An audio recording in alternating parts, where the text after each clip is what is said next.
Welcome back po sa aking munting channel, Mr. Ukol. Nandito naman po ang inyong lingkod para magbigay ng tips at giya para po sa araw ng Sabado, July 13, 2024. Meron ulit tayong 7 karerang lalargahan. Rating based handicap system race pa rin ang gagamitin nating system sa karera. Nga pala, mayroon akong mamaya natin pag-usapan. Happy racing, mga batang pater from Dani, Manuel Tandes, Julito Ireneo Jr., June Fos, Bobby Salsos, Celestino Abejo, Boss Alex, Raul, Obet, June Eddie ng Marikina OTB. Happy racing kay Fernan Mijares at sa boss ko, kay Boss RB Borja, Boss Gilbert Lumuntad, at happy racing din kay Boss Chris Garcia. Salamat kanina, Boss Chris. Down yung Gcash sa Salamat.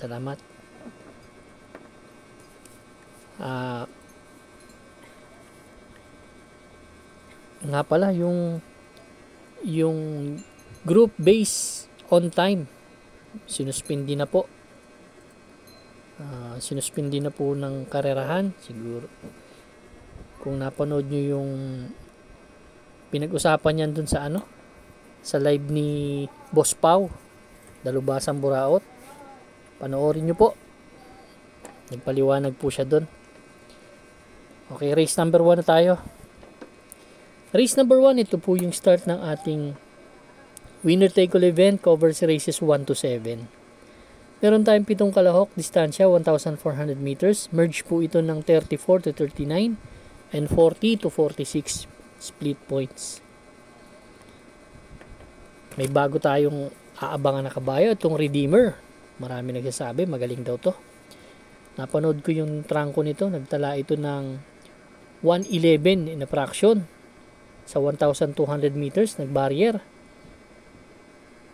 24 medya po yung dinating. Medyo napakahusay ng kabayo. Tingin ko, mag-uumento pa to. Laki nung hakbang Kaya tingin ko,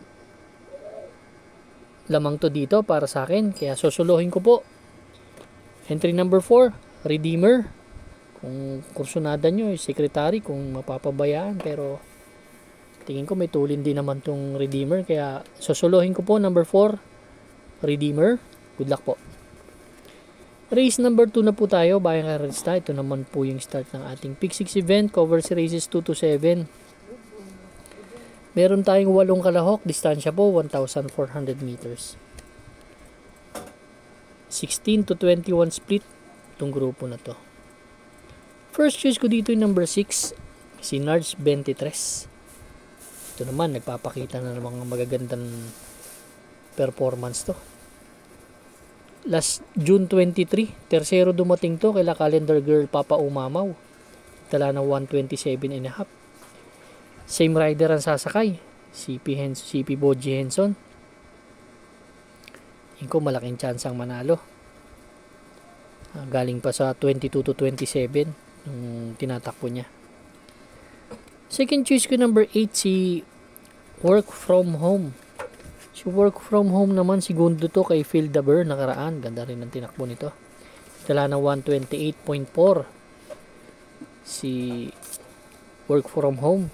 Pero may takbo yan nakaraan nanalo yan. Si Work From Home. May 1.27 medya yan. Kaya tingin ko may panalo sa akin. Gaganda ng post position nila ngayon. Mga deremate, si Work From Home Nards 23.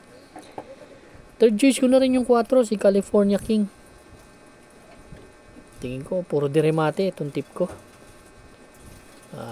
May 127.5 din yan sa 1,400 meters. Malalakas kasi Romimati itong yung tatlong to. Kaya itong napili ko. Race number 2, ang first choice number 6, Nards 23. Second choice number 8, Work From Home.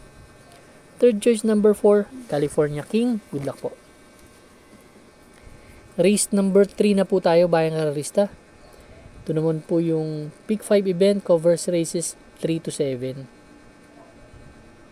Meron tayong 5 kalahok, distansya, 1,400 meters. 5 split placers naman tong grupo na to.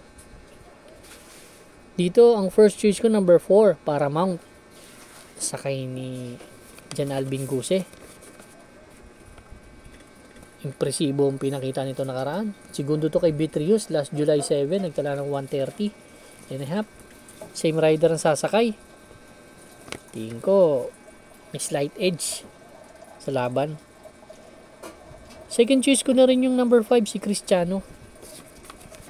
Si Cristiano, huling takbo nito, pang-apat tumating kila Let It Shine. 131.5, pero may 129.4 po yan kasi sa 1,400 meters. Konti ang kabayo, ang ganda ng post position, may panalo rin sa akin. Kaya race number 3 po, ang first choice number 4, Paramount. Second choice number 5, Cristiano. Good luck po. Race number 4 na po tayo, bayang karista. Peak 4 event, covers races 4 to 7. Meron tayong 7 kalahok. Distansya, 1,400 meters, 6 to 10 split. Itong grupo na to. Ang first choice ko dito yung number 2, si Lava Walker. Si Lava Walker, huling takbo nito.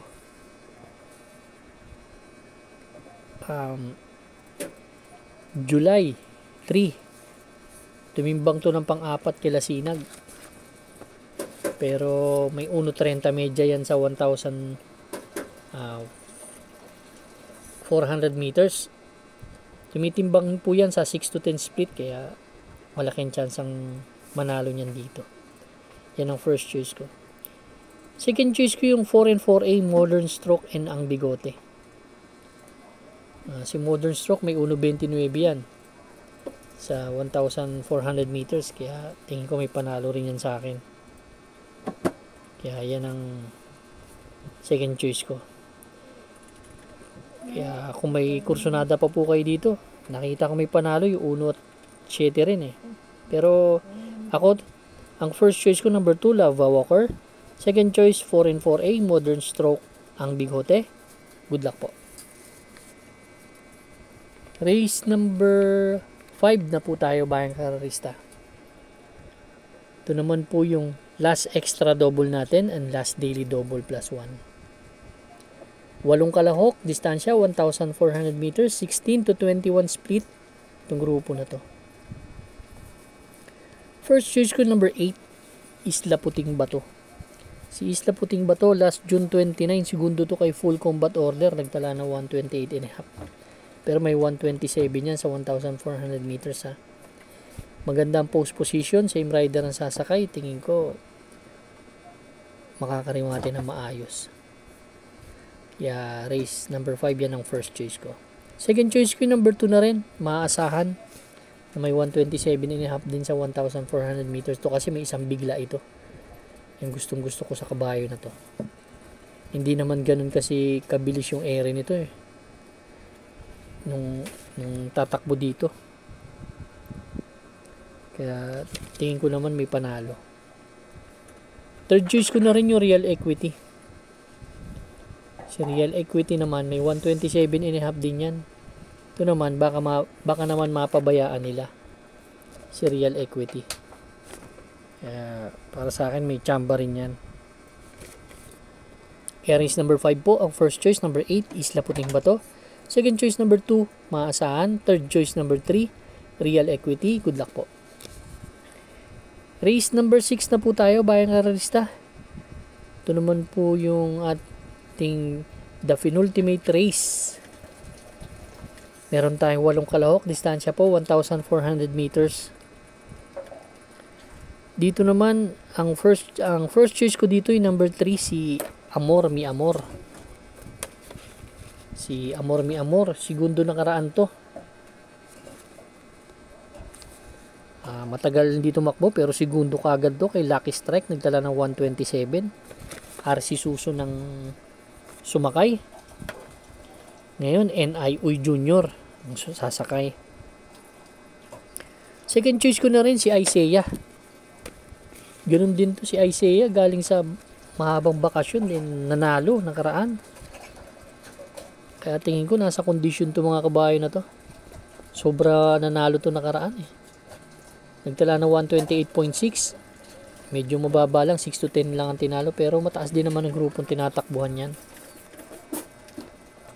Kaya yan ang second choice ko. Third choice ko yung number 7, si Go Aidan Go. Panalo rin sa akin to. Tercero dumating to last July 6 kay Noble Touch, pero may magandang prueba rin yan eh. May 127.5 din yan eh sa 1,400 meters, kaya tingin ko may panalo rin. Kaya race number 6 ang first choice ko. Number 3, Amor Mi Amor. Second choice number 2, Isaiah. Third choice number 7, Go Aidan Go. Good luck po. Race number 7 na po tayo, bayang karista. Last and final race for tonight.